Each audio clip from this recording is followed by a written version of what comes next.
Bienvenue à Info Soir, voici les titres. An-Nador, le port de Bninsar, accueille le premier bateau en provenance de la ville française de Sète. Le navire transporte plus de 900 voyageurs dans le cadre de l'opération exceptionnelle d'accès au territoire national.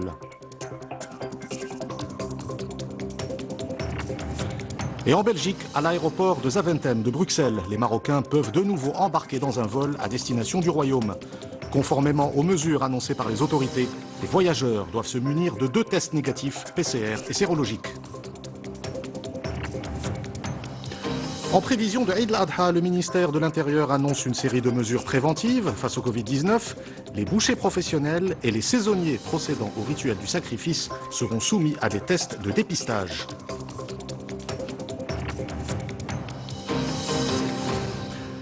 Et à la fin de cette édition, une escale à Agadir avec une activité nautique estivale, le jet ski. Comme chaque année, les moniteurs saisonniers enchaînent des cours auprès des nombreux amateurs de sensations fortes. Madame, Monsieur, bonsoir. C'est un moment très attendu. An-Nador, le port de Bninsar, a accueilli le premier bateau en provenance de la ville française de Sète.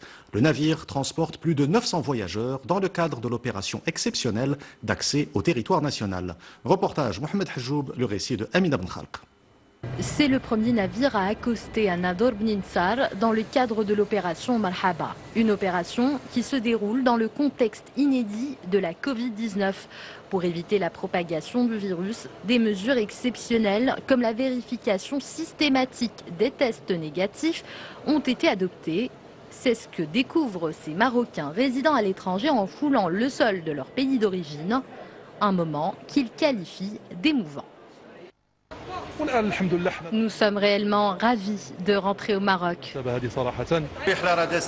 Le voyage s'est déroulé dans de très bonnes conditions. Nous avons bien été accueillis. Rien n'a changé dans l'opération Marhaba.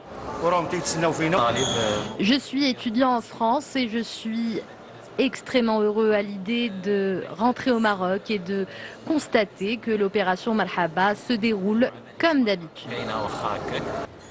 Dans ce contexte de crise sanitaire, l'arrivée des Marocains résidant à l'étranger par voie maritime se fera uniquement à partir des ports de Sète en France et de Gênes en Italie. Pour garantir la réussite de cette opération, la Fondation Mohamed V pour la solidarité a tout prévu. C'est en application des hautes orientations de Sa Majesté le roi Mohamed VI que l'opération Marhaba est lancée au port de Bninsar Nador. La Fondation Mohamed V pour la solidarité a mobilisé tous les effectifs administratifs mais également des compétences médicales et paramédicales pour assurer la réussite de l'opération. Nous accueillons aujourd'hui les passagers de ce navire en provenance de Sète qui transporte 353 voitures et 937 voyageurs.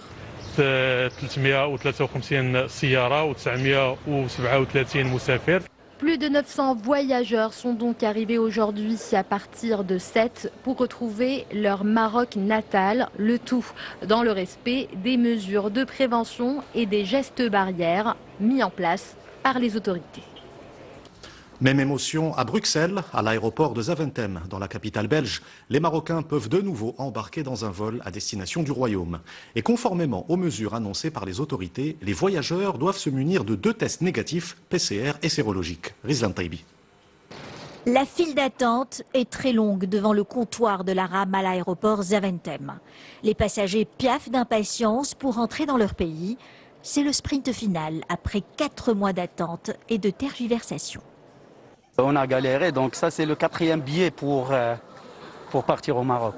Donc on n'était même pas prévu, donc il y avait des annulations.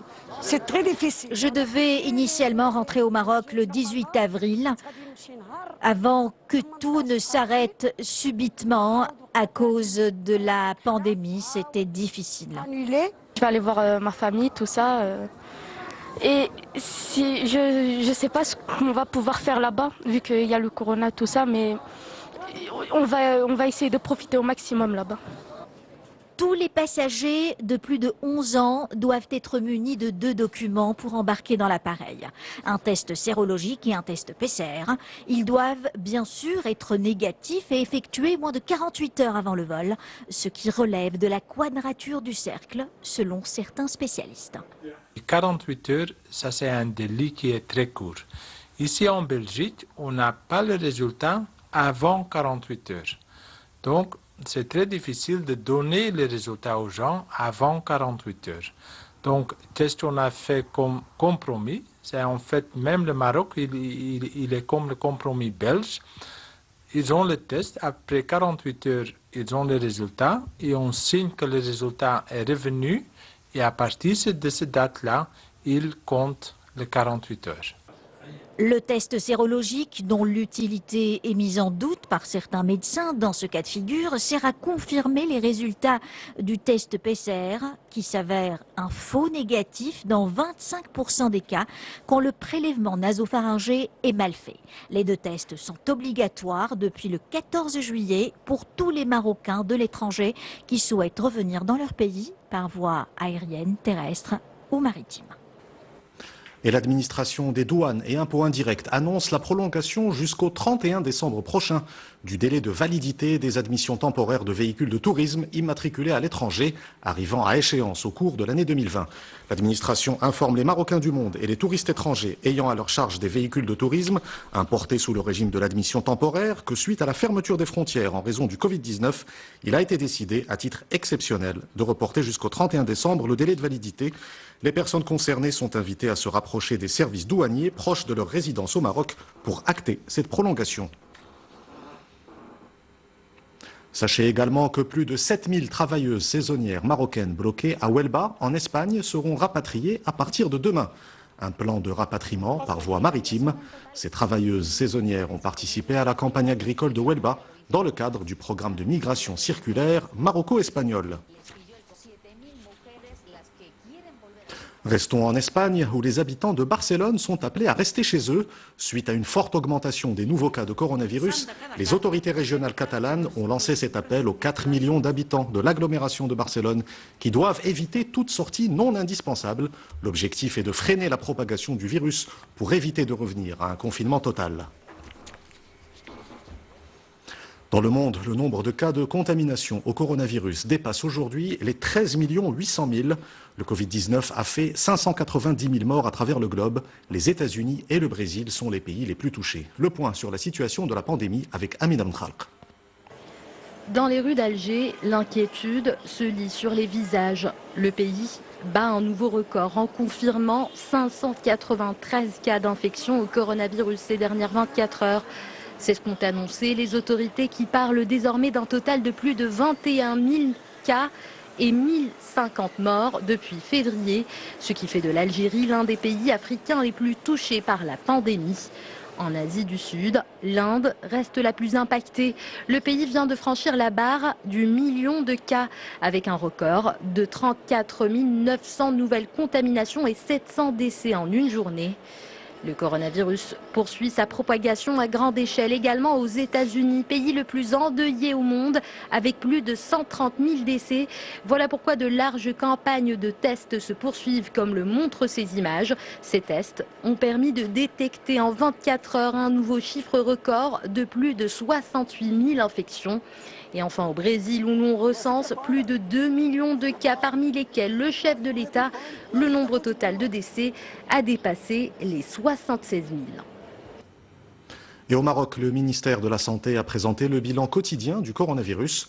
Au cours des dernières 24 heures, 395 guérisons ont été enregistrées. Le ministère annonce également 181 nouveaux cas de Covid-19, ainsi qu'un nouveau décès. Et dans le cadre de la prévention face au coronavirus, le ministère de l'Intérieur annonce une série de mesures pour l'organisation de l'opération de sacrifice à l'occasion de la fête de Eid al-Adha. Ainsi, les bouchers professionnels et les saisonniers procédant au rituel du sacrifice seront soumis à des tests de dépistage. Le ministère de l'Intérieur appelle l'ensemble des citoyens à ne traiter qu'avec les personnes munies des autorisations délivrées par les autorités locales. Reportage Mohamed Najib, le récit de Salim Abnebo. Crise sanitaire oblige, le travail des bouchers et des saisonniers chargés d'effectuer le rituel du sacrifice est pour la première fois soumis à une autorisation. Objectif de la part des autorités, encadrer cette pratique et limiter au maximum les risques de contamination. Dans le cadre de ce nouveau protocole sanitaire, ces professionnels devront passer les tests de dépistage du Covid, des mesures qui rassurent les citoyens. C'est une très bonne initiative de la part des autorités. Avant la crise, les bouchers faisaient le tour du quartier sans vraiment savoir qui ils étaient. Là, ils seront connus des autorités locales, ils seront munis d'une autorisation et ils seront dans l'obligation de respecter les règles sanitaires liées à l'abattage. Cette mesure va pousser les bouchers à respecter les conditions d'hygiène. C'est très bien, le contraire aurait pu avoir de lourdes conséquences. Nous avons tellement fait de sacrifices. Le Maroc, les Marocains se sont sacrifiés. Il serait dommage de tout gâcher en oubliant de respecter les règles d'hygiène les plus basiques. Le ministère de l'Intérieur appelle l'ensemble des citoyens à ne traiter qu'avec les personnes munies des autorisations délivrées par les autorités locales. Il annonce également doter ses professionnels et saisonniers des outils et produits permettant de garantir le respect des mesures préventives, comme les masques de protection, les produits antiseptiques et désinfectants. Ces mesures préservent aussi bien notre sécurité que celle des clients. L'idée d'une autorisation, je trouve cela très bien. Vous la montrez aux clients et automatiquement cela va les rassurer. Le ministère de l'Intérieur a exigé cette règle. Elle est adaptée à la situation. D'autant plus qu'elle permettra d'encadrer la pratique, mais surtout de distinguer les personnes professionnelles et celles qui exercent de manière anarchique. De son côté, l'Office national de sécurité sanitaire des produits alimentaires, l'ONSA, a entamé il y a 3 mois l'opération d'enregistrement des têtes de bétail. À la veille de l'Aïd, 8 millions de bêtes auront été contrôlées. C'est l'un des grands chantiers nationaux. La réforme de l'éducation était au cœur d'une rencontre organisée aujourd'hui à Rabat. Une réunion à laquelle a pris part le chef du gouvernement, Saad-Din Al-Othmani. La Commission nationale du suivi et de l'accompagnement de la réforme du système de l'éducation, de la formation et de la recherche scientifique s'est ainsi réunie pour la 2e fois depuis sa création pour appeler à l'engagement de tous pour réussir ce projet. Toujours concernant le domaine de l'éducation, sachez qu'une plateforme électronique a été lancée pour organiser les candidatures au concours commun d'accès aux facultés de médecine, de pharmacie et de médecine dentaire. Le département de tutelle indique qu'il a été décidé pour la première fois dans l'histoire des facultés de médecine, de pharmacie et de médecine dentaire d'organiser un concours commun présentiel pour l'accès à la première année au lieu des 11 concours organisés habituellement. À cet effet, la plateforme nationale www.concourmed.ma a été mise en place pour déposer les candidatures. L'opération se poursuivra exclusivement sur ce site jusqu'au 29 juillet prochain. Un mot également sur l'examen régional unifié de la première année du baccalauréat. Il aura lieu les 4 et 5 septembre prochains pour toutes les branches. Le ministère de l'Éducation nationale souligne que concernant les conseils de classe relatifs à la première année du baccalauréat, la note de l'examen régional unifié de ce niveau constitue 25% de la moyenne générale pour l'obtention du baccalauréat au titre de l'année scolaire 2020-2021, conformément aux dispositions en vigueur. C'était le point de départ d'un véritable essor industriel dans le secteur automobile. En 2005, le Maroc a commencé à produire sur les lignes de la Somaca à Casablanca la Dacia Logan, un modèle exporté dès 2007 vers 74 pays. Un succès à la fois industriel et commercial pour un produit associé au Made in Morocco. Reportage Mehdi Boukhari et Abdellah Thnouch. C'est une épopée industrielle qui a démarré à Casablanca en 2005. Depuis 15 ans, la Somaca produit les modèles Dacia, notamment la Logan, un modèle iconique qui a permis notamment de donner un coup d'accélérateur au développement de l'industrie automobile au Maroc. Une fierté notamment pour les employés de la Somaca, à l'instar de Wadir qui a assisté à la production de la première Logan Made in Morocco. J'ai commencé à la Somaca en tant que chef d'unité. Aujourd'hui, je suis devenu un cadre au sein de la même entreprise.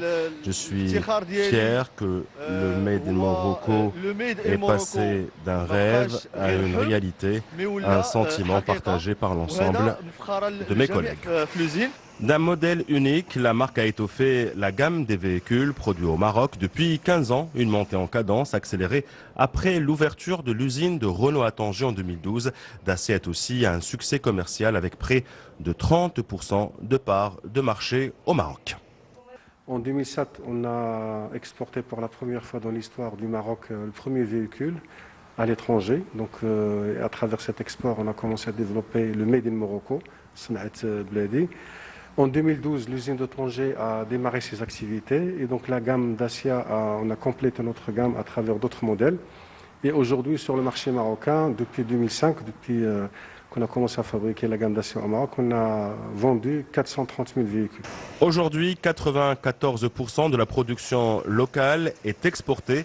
Un produit emblématique, estampillé de Made in Morocco et fabriqué par des compétences marocaines qui est exporté vers 74 pays dans le monde. Rendons-nous maintenant à Merzouga, où la sablothérapie attire chaque année des milliers de personnes venues tenter l'expérience du tourisme thérapeutique. Grâce au climat sec, les bains de sable contribueraient à la guérison de diverses maladies, notamment celles liées aux douleurs articulaires. Reportage Abdessamad Taam, le récit de Jazir Hammari. Équipés d'une couverture et d'une bouteille d'eau, ces deux touristes viennent tenter l'expérience de la psamatothérapie à Merzouga, plus communément appelée sablothérapie ou bain de sable. Cette pratique attire chaque année les populations des régions humides. Grâce au climat sec du désert, le sable chauffé par le soleil contribuerait à la guérison de diverses maladies. C'est la première fois que je viens à Merzouga. C'est très beau. Je suis venu pour soigner mes douleurs aux jambes. Nous faisons des cures de 3 ou 4 jours, c'est très bénéfique et reposant. Le bain de sable est pratiqué entre juin et septembre au moment où les grains sont à une température idéale de 45 degrés Celsius et à raison d'un bain par jour ne dépassant pas les 15 minutes. Le phénomène est apparu au Maroc à la fin des années 80, date à laquelle le premier cas de guérison est enregistré grâce à des médecins suisses. Depuis, le tourisme thérapeutique dans la région a acquis une grande renommée. C'était un Suisse sur fauteuil roulant accompagné de ses enfants qui préparaient leur thèse sur cette thématique. Ils ont décidé de lui faire des bains de sable durant quelques jours. Et à l'issue de l'expérience, il a commencé à marcher avec des béquilles. Ils nous ont convaincus que nous avions entre les mains une mine d'or.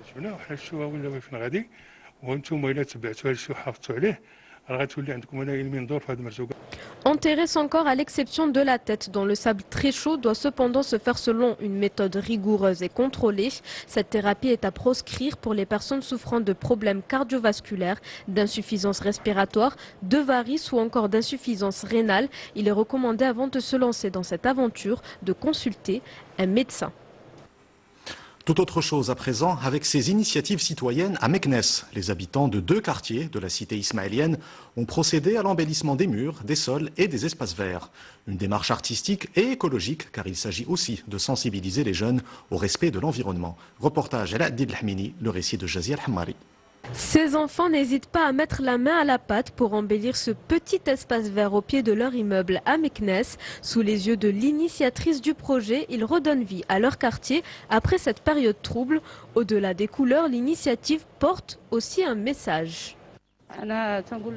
J'appelle tout le monde à multiplier ce genre d'initiative et enjoliver les quartiers pour que le royaume puisse compter dans toutes les villes des espaces semblables qui respirent la propreté. Autre quartier, même son de cloche. Ici, ce sont les jeunes qui ont fait du confinement sanitaire un moment propice à la création. Ils ont ainsi redonné de la vie aux murs et au sol qu'ils foulent chaque jour. Une cure de jouvence qui égaye les habitants de toute la zone. Nous passions nos journées à ne rien faire pendant le confinement sanitaire. Nous avons donc eu l'idée de nettoyer et décorer notre quartier.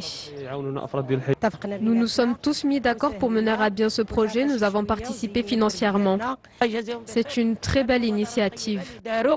À l'instar de la cité ismaélienne, nombreux sont les quartiers aux 4 coins du pays qui se sont transformés en fresques urbaines, des galeries à ciel ouvert qui ont retenu l'attention des Marocains le temps d'une période inédite. Pour clore cette édition, une escale à Agadir avec une activité nautique estivale, le jet ski. Comme chaque année, les moniteurs saisonniers enchaînent les cours auprès des nombreux amateurs de sensations fortes. Ce sont des images de Rafiq Agoumad commentées par Salima Benabou. Ils ont retrouvé le plaisir de remonter sur leur jet après plus de 3 mois d'inactivité. Les moniteurs de jet ski sont heureux de retrouver les premiers vacanciers de l'été, toujours aussi séduits par ces loisirs à sensations fortes. Ce sport nautique permet de casser la routine qui a été très difficile à vivre, notamment pendant le confinement. Nous accueillons également des jeunes élèves qui viennent de finir leur année scolaire et qui souhaitent se défouler. Le scooter des mers, demandant plus d'adresses et des explications sur le sable, s'impose avant de se jeter à l'eau. Les personnes qui savent déjà manipuler un jet bénéficient de nos conseils au début de chaque cours pendant environ 5 minutes. Ceux qui n'en ont jamais fait sont accompagnés et guidés pour leur permettre d'apprendre à accélérer, freiner, tourner et le comportement à adopter en cas de chute. Les vacanciers viennent nous rencontrer avec un vrai désir d'apprendre. Leur démarche va bien au-delà de la balade en jet ski. Ils veulent se perfectionner et font une demande pour bénéficier de plusieurs cours par semaine pour apprendre. Un circuit a été imaginé sur la superbe plage d'Agadir, de quoi offrir aux amateurs de sensations fortes un maximum de plaisir. Avant de nous quitter, je vous rappelle l'une des principales informations de cette édition. À Nador, le port de Bninsar a accueilli le premier bateau en provenance de la ville française de Sète. Un moment très attendu. Le navire transporte plus de 900 voyageurs dans le cadre de l'opération exceptionnelle d'accès au territoire national. C'est la fin de cette édition. Vous retrouvez tout à l'heure Zahra Etiehel pour Al Masaïa. Quant à moi, je vous dis à demain. Excellente soirée sur 2M.